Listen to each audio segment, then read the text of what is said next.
Okay, so this video will be about why we even want to store or do this decomposition, why we want to store P, L, and U and use it to solve AX equals B. Because you might think, okay, if I'm just going to be solving AX equals B, why don't I just do Gaussian elimination and back substitution once and be done with it? All right. Let's suppose instead of trying to solve AX equals B, we have some, maybe it's a mechanical problem, maybe it's a dynamics problem where you're changing the forcing on the system, but you can represent it as AXI equals BI for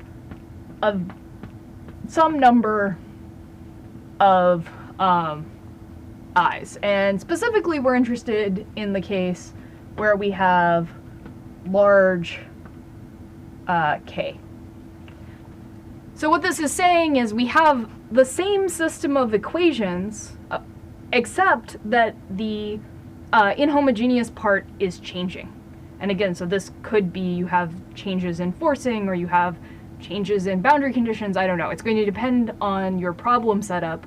But it turns out there's quite a few times where we have the same, essentially the same system of equations that we need to solve over and over and over again for different B. And in this case, if you, just as a reminder, the Gaussian elimination or getting your LU factorization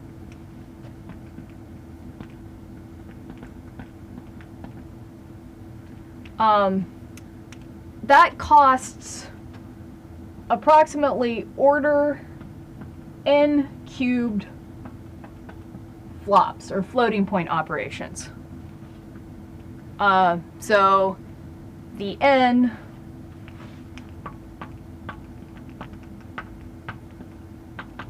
is the size of the matrix as we usually use. Okay, so every time you want to do Gaussian elimination or you want to get your LU factorization, it costs around n cubed flops. Forward and backward substitution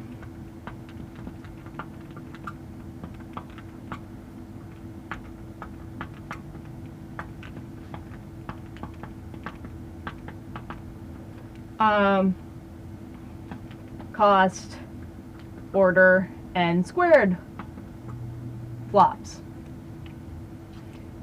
So, I mean, where these come from, we've talked about a little bit about how to calculate computational complexity, but basically what you do is you go through and you count how many different additions, subtractions, multiplications you need to do in order to perform that algorithm.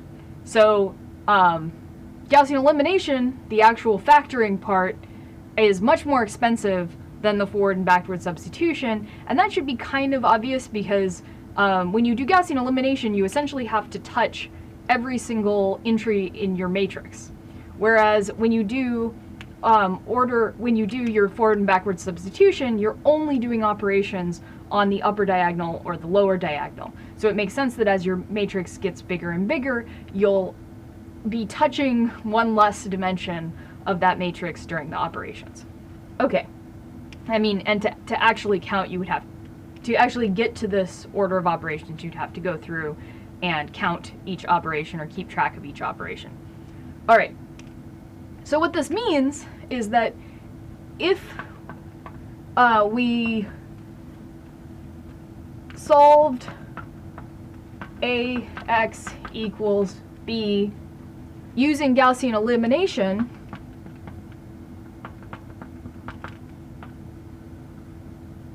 each time, we would be doing K times all the factorizations plus all the forward and backward substitutions. On the other hand, if we, and this is again for I K times,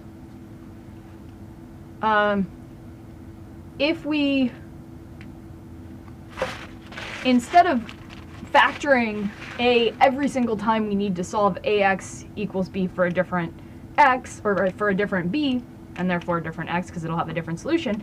If we factor a into LU with our partial pivoting for accuracy, then use the forward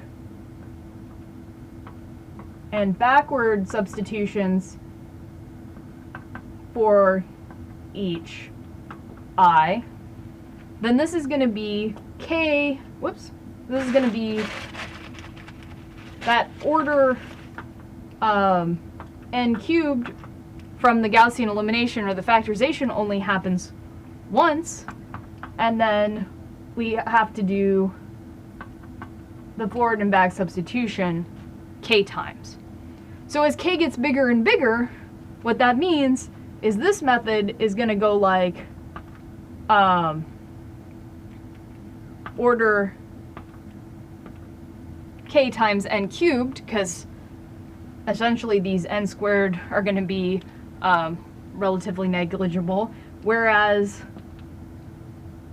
this one will go like order n squared. And of course the problem only gets worse and worse as you work with bigger and bigger matrices. But the point is, order n squared is much better than order n cubed if you have to solve a big problem over and over and over again.